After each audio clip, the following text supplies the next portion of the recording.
Good morning and welcome to Community Issues. If you have any questions or comments regarding the show, you can call me during regular business hours at 793-7733 or email me, communityissues@adirondackbroadcasting.com. And with me this morning from the United Methodist Church, 460 Aviation Road in Queensbury, I have Meg Haggerty and Paula McMahon. And we're going to start off with Meg this morning, and we'll introduce Paula in just a couple of minutes. But coming up is their second annual Bazaar. And Meg, tell us when the Bazaar is. The Bazaar is going to run from 9 a.m. to 5 p.m. Saturday, August 20th, right in front of the church. We are going to have a barbecue, dunking booth, live band, remote radio broadcast. Awesome. By Froggy 100.3. A clothing sale, which is the Second Life Ministry, which is the kickoff for our clothing ministry, an epic tag sale, and craft vendors. Can we rewind for a second? Tag sale. I've heard of that before, but please, for our listeners that don't know, what is the tag sale? Sure. A tag sale is basically home items, anything, garage sale items, but dishes, glasses, furniture, luggage, the gamut, books. Ooh. Everything like that. Ooh. You're located at 460 Aviation Road, United Methodist Church. I always say it's the one closest to the Northway, even though it's I can't remember how far down you are. But I remember I lived up on Aviation Road, and I remember seeing the church many a time when I went to school in the morning. And I'm just going to say it.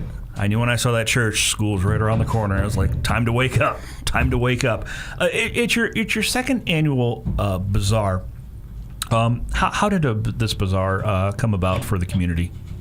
Well, Paula might be able to answer that question better. Okay, and we'll get Paula McMahon in here. Paula, for our listeners out there, this is the second annual Bazaar. The first one was last year. How did this all come about?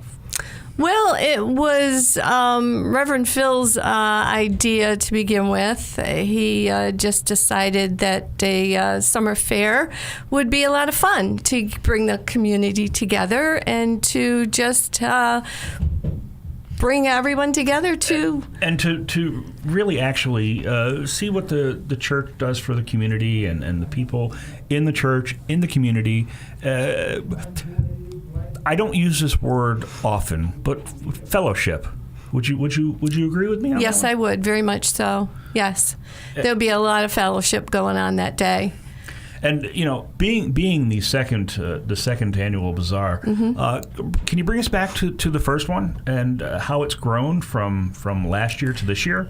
The first one was basically just a tag sale or a big garage sale. It started with the church used to have an attic sale, which was just inside the church, and it had the items that Meg mentioned previously, but it grew into the Bazaar, and then we added the vendors, and then we added the barbecue, and we invited the entire community through means of advertisement and such, and it grew from there, and it was a huge success last year, so we decided to continue to just evolve it further by including the radio stations. And we have a live band this year and a dunking booth, which we haven't had before. So we're pulling the community together more so this year than we have in the past. Also, the fact that we have the Second Life Warehouse, WEAR House, Second Life Warehouse. This is our new clothing ministry that recently started, and we'll be featuring $1 and $2 items of clothing for children and adults. This is a new outgrowth of our church, a new outreach ministry, and we're proud to be showcasing it at our Bazaar. You know what is amazing to me when you do this, and it's blossomed from year one to year two, which is this upcoming weekend. It's just one day, correct? Just on Saturday? Correct. From 9 to 5. Yes. But from last year, it was the I'm doing air quotes here, people, but it was the tag sale. But this year, it's the tag sale plus this, plus this, plus this, plus this. So I've always said this when people come in and talk about events like this. Year 1, you have to start somewhere. You have to have a starting point. Year 2, it gets a little bigger. Year 3, a little bigger. Year 4, a little bigger. and so on and so forth. You know, the ripple effect. Okay, and as this goes on from year to year, I see this blossoming into a larger event, and it's always got to start somewhere. And this is going to be a great event for the community. A barbecue. Everybody loves a barbecue. Some of the items that will be on the barbecue? It's going to be hamburgers and hot dogs. I believe there will also be breakfast sandwiches. We're trying to grab people as they're coming in at 9 a.m. and then we'll be continuing through lunch and beyond. What's great about that, you got me with breakfast items, because who doesn't like breakfast items? And what is amazing about the United Methodist Church, we'll get a little history about that in just a minute, and we'll get that from Meg. What is amazing about this is, as we said, a lot of fellowship and a lot of the community coming together. And we could also see members that aren't members of this particular United Methodist Church come and enjoy the fun of the day, correct? Absolutely. Absolutely. And what's nice about our church, we have a very, very wonderful location that we open our church to many civic groups. We have the Girl Scouts and the Boy Scouts and Overeaters Anonymous and Al-Anon and Alcoholics Anonymous meeting at our church on a regular basis. We are very community-minded, and this is more of an extension of that to have this. And we really do have to credit Reverend Phil with coming up with the idea of just wanting to have an old-fashioned bazaar to bring everybody out. It's very interesting. I graduated in 1987. Ladies, don't do the math. It's sad. All right, but don't do the math. But I always remember that church as I was taking the school bus. That was, there's Queensbury School right around the corner. Oh boy. But the thing about it is how long has the church been there? Well, we just celebrated our 50th anniversary of being a congregation. We actually started at G. Ray's Restaurant, which is now known as Sweet Basil, up on Route 9. Our first services were there from 1965 until we had our church building in 1967. So from 1965 to 1967, you were in what is now Sweet Basil, and I think I had the gentleman in from Sweet Basil a couple months ago, and he did a community use. I believe he told me that because I believe when he bought the building, I believe he had saw some old pamphlets from the church in there. But so you've moved from I call it Upper Glen or Upper Queensbury Road, just because of the way I am, but you've moved from there, and then you moved to your location that you are now, and you've been in that location for close to 50 years? That's correct. And we back in 1993, we had a major expansion where we had built on a sanctuary. We were once using for our sanctuary what's now our fellowship hall. So we have had tremendous growth in the 50 years that we've been there. And you've been a member of the church for how long? It's the only church that I remember. My parents were charter members, and we moved here in 1965 in June. And I was a little girl back then, and it's the only church that I remember, and it's the church where I've grown up, married, had my kids baptized. My parents, yeah. Forever. Correct. So you were, and I do this all the time, and I thought I was the only one, but I'm sure when you go past our friends at Sweet Basil, you think, oh my, what a long way this church has come from. Here it is, that was Sweet Basil now, but it used to be the church where people would gather, and you see the expansion of traffic, of buildings and things like that, and maybe back 50 plus years ago when that started, there wasn't that much traffic going that way, just because it's just the way that people were back then. What a long way that the church has come. Meg, how long have you, or Paula rather, I'm sorry, how long have you been a member of the church? I've been a member about 5 years to this church. And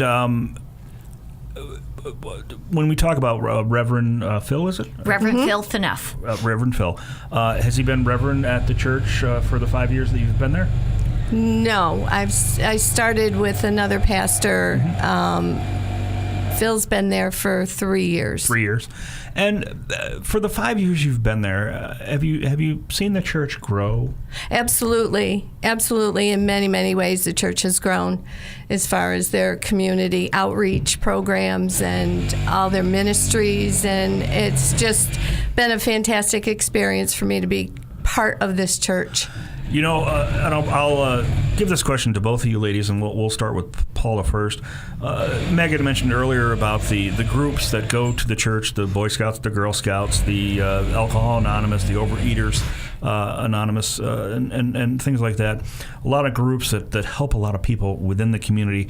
Of course, the groups, of course, started out small, and then they grow as everything does, year in and year out, because word of mouth and what goes on. But Paula, when you see civic groups come into the church and have their meetings there, and before you know it, you only think they've been there a month or two, and they've been there for 2 or 3 years. How does that make you feel? That makes me feel wonderful. It makes me feel warm, like we're a family, like they're just an extended family of our congregation, and we just welcome them. And Meg, how do you take it as well? Oh, I agree with Paula. We feel that we are an affordable venue for these groups, and we certainly do welcome them. They're very respectful of our space. It works out, and we're constantly making room for these groups. It's the church is busy probably 6 out of the 7 nights a week. Wow. With doing something in one capacity or another.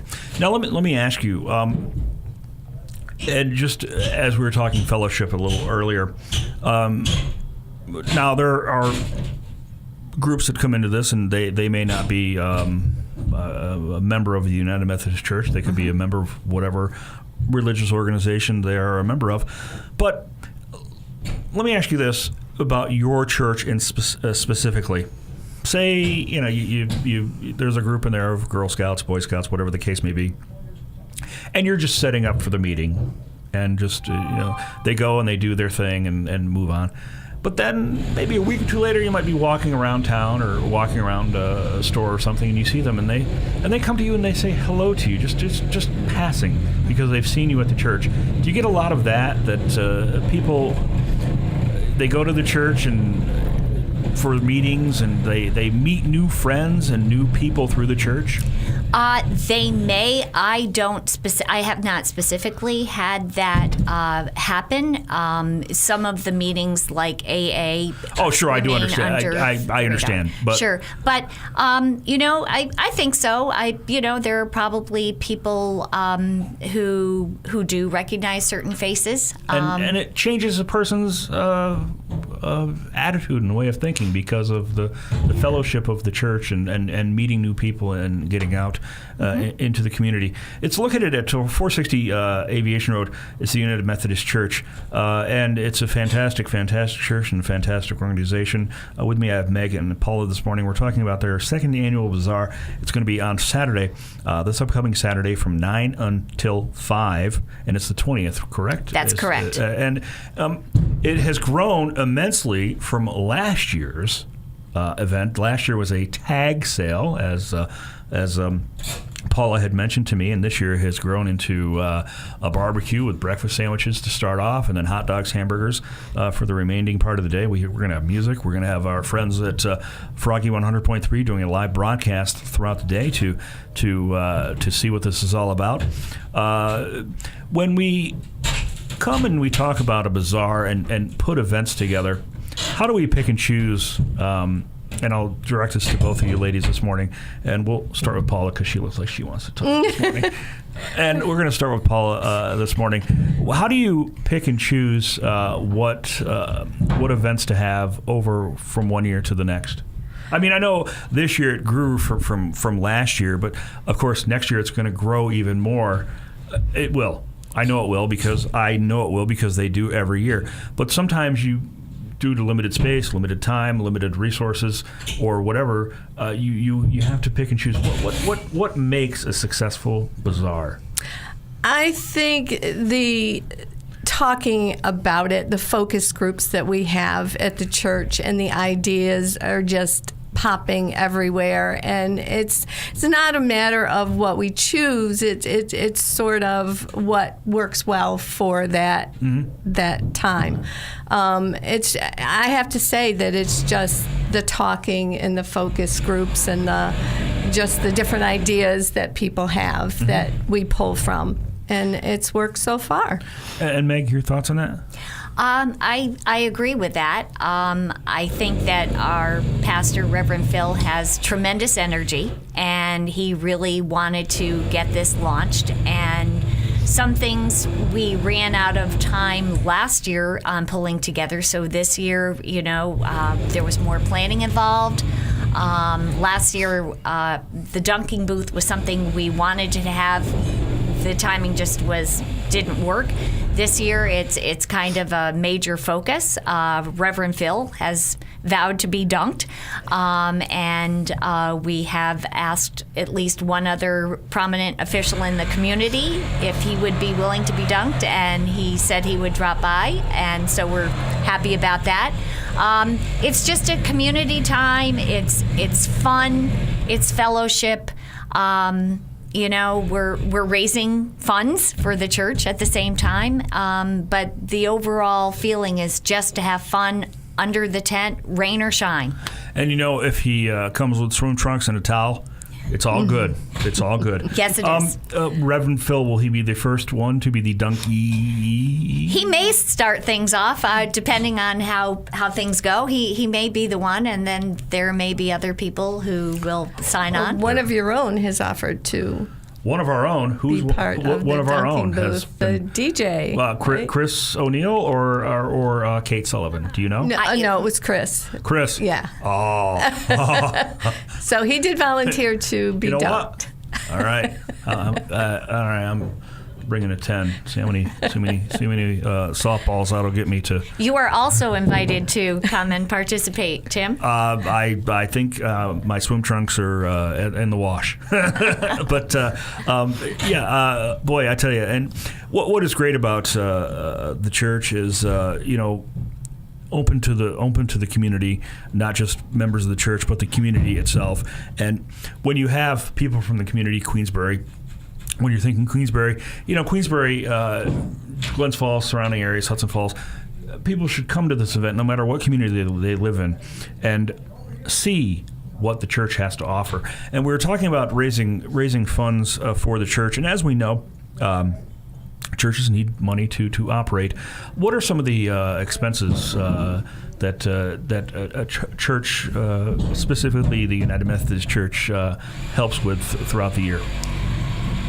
I mean, I know you have your cost of operating. Correct. But do you also help the needy for food pantry and things of that nature? We do. In fact, the food pantry is an integral part of our church. We have had our food pantry in operation the past couple of years, and it has grown tremendously now. And we are open Tuesdays and Fridays, 9:30 to 11. The last Saturday of the month, 9 to 11. We are increasing all the time. From that food pantry, we kind of moved into our clothing ministry, which is the Second Life warehouse, which is starting. So those are major programs in our church that help. And it's amazing, and we'll start with Paula, and we'll talk a little bit about the food pantry. And I'm not specifically harping on one thing or another, but it to me is amazing, and agree with me if you will. I mean, my mother told me this years ago, the older you get, faster time goes, and I can't believe the older I've gotten, the faster time goes. And in the blink of an eye, it's summer has gone, fall is around the corner, winter is around the corner, of course, and there's a need, unfortunately, for families that need the help of a food pantry, families that need the help of a clothing drive for mittens, for gloves, for socks, for hats, and things of that nature. Unfortunately, it grows every year to where maybe you might have had the food pantry open just once every other week for 2.5 hours. It used to be by appointment only, and now we just have regular days with a volunteer schedule to be there. Yes, it has grown tremendously. And it has grown, but it to me it's surprising and sad in a way that unfortunately that this has to happen. But you meet a lot of great people at these food pantries, a lot of great people that are gracious for what you do. Mm-hmm. As the weeks and months go on, how can our listeners make a donation to the food pantry if they can? If they are interested, we would welcome donations coming to 460 Aviation Road, Queensbury, New York, in any denomination. Or if they want to donate food, we do have a blue bin set up just inside the church from the back entrance, where if anyone wanted to put donations in there, they certainly could. We do get most of our food from the Northeast Regional Food Bank. We are now part of that system.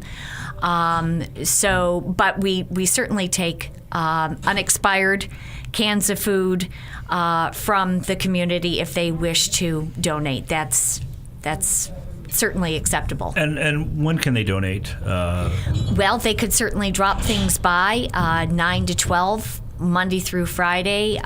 Usually there is someone there. Or Sunday mornings when church is in service at the 8:30 or 10:30 service, they could drop food off. And let's talk about church service. You just have services on Sunday, any on Saturday? No, just Sunday, 8:30 a.m. And communion is offered every week at the 8:30 service. At the 10:30 service, it is offered on the first Sunday of the month. Just the first Sunday of the month. Correct. And as we move along and we go towards the cooler months of the year and head into the new year, what are we looking for this bazaar that's going to be happening this upcoming Saturday? What are we looking for in the future? We have more things on the horizon, certainly, going on in our church. And I should also mention that we have a fantastic school-age care program that's run from 6:30 to 9 in the morning, and again 2:30 to 5:30 in the afternoon. And we are certainly accepting applications for the school-age care program. And if anyone is interested, they can contact Debbie Romanazzi, our school-age care coordinator, at 798-8206. So let me ask you. So from 6:30 to 9, and then from 2 to 5, you said? 2:30 to 5:30. 2:30 to 5:30. Mm-hmm. So it's not a sitting service, so to speak. It's more of a mom and dad go to work at 7 o'clock. Correct. But they have kids that are in school or in kindergarten. Correct. It's for kindergarten through fifth grade, grade. The children must be enrolled in the Queensbury school system because their transportation department brings those students over to our church. Wow. I'd like to talk about that just for a minute because I have never heard of something like that. How long has that been in existence for? Well, gosh, it's going back quite a ways. We used to have a day nursery that dates back, I believe, almost 40 years. But the school-age care program, that I really don't know how long it's been in existence. And that's fine. That to me is, wow, that's amazing. And Queensbury School is right across from the United Methodist Church, so it's a quick ride right across the street. But to offer that to the community and for the members of the church is just outstanding. And it must give the parents, peace of mind. Sometimes, I can't do this, even though I have to work 7 to 3. I wouldn't be able to work till 9 to 5, and then you're really helping out the community, and it's a great organization that the church has. Services are Sunday mornings, 8:30 and 10:30. Correct. And every Sunday. It's a fantastic, fantastic church. It's the second annual Bazaar. It's going to be happening this upcoming Saturday from 9 until 5, and it's going to get bigger and bigger as the years go on. I know it is. And Froggy will be there. And for our Froggy listeners out there, if you'd like to coax Chris O'Neill all this week coming up, and he'll be on the air from 3 until 7 or 3 until 7, I believe. And just call him up and say, get your swim trunks ready. Bring your towel, because you are going to be part of the dunking booth this upcoming weekend at the United Methodist Church at 460 Aviation Road in Queensbury. He has to do this. I need to see pictures of this. I need to make it to this event. I need to make this happen. And it's going to all kick off with Reverend Phil. The band that's going to be playing. Do we know the band? The band is called Rise to Revival. They started in 2015 out of Gloversville. And there's 2 gals and 2 guys, and they basically do hope-filled Christian music. Mm-hmm. And they're new, and they're excited, and they're ready to show the world what they have. Now, will they be playing for the duration of the day, or will they? They're playing from 11 to noon. 11 to noon. Right. Okay. They have another engagement, so they'll be playing from 11 to noon.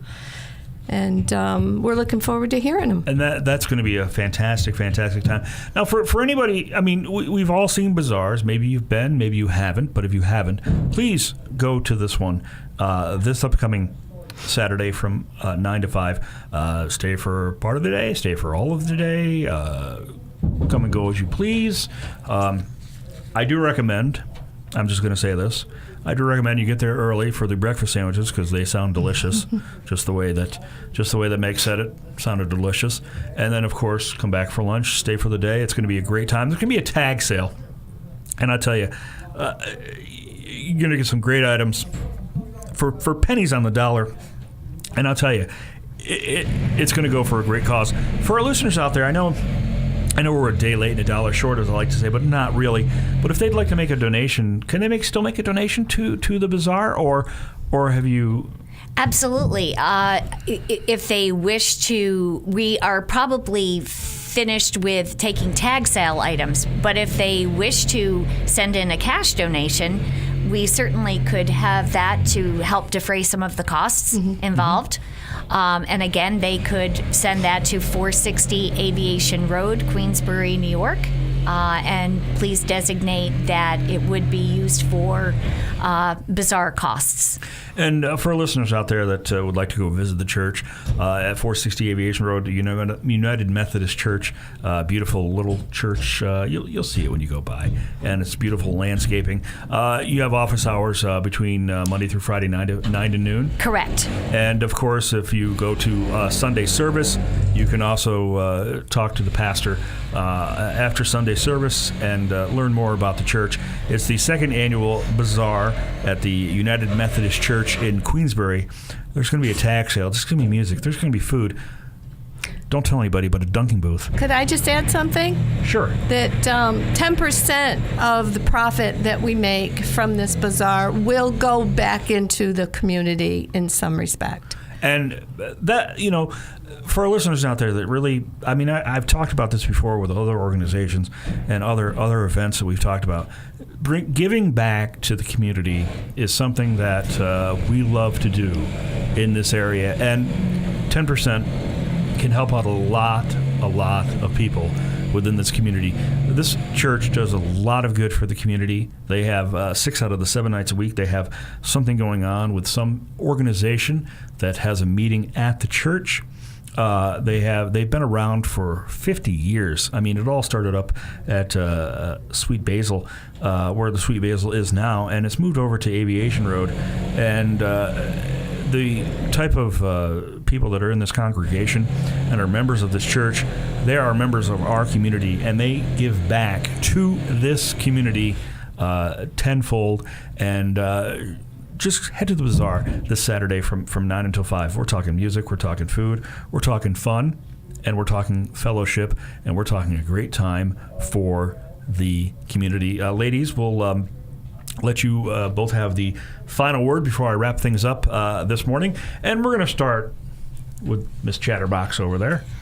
All right. That's you, Paula. Me. That's you, Paula.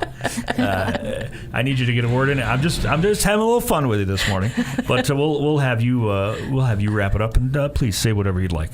This is a wonderful event. We are so excited to have this happening for our church and for the community. You all need to come out and just experience the fellowship and the love and everything else that goes along with this church.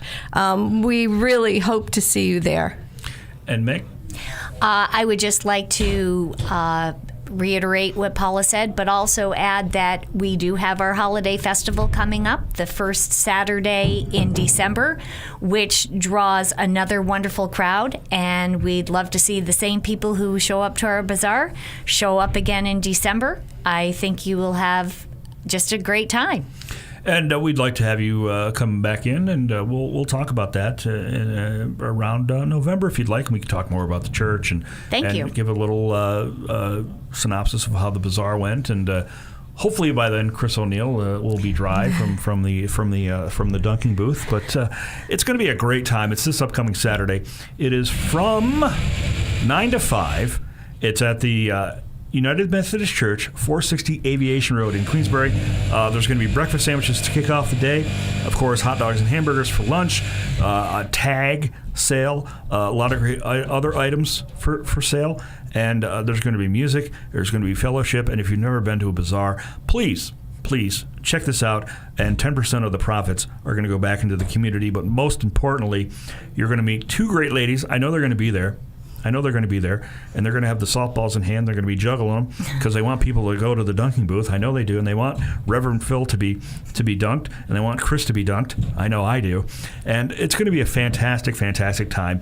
And think of it this way. You're going to meet lots of great new friends, and you're going to learn about a great church, 460 Aviation Road, United Methodist Church in Queensbury, their annual bazaar, second annual bazaar. It's this Saturday from 9 to 5. I thank you for joining me this morning on Community Issues. If you have any questions or comments regarding the show, you can call me during regular business hours at 793-7733 or email me, communityissues@adonaic.broadcasting.com.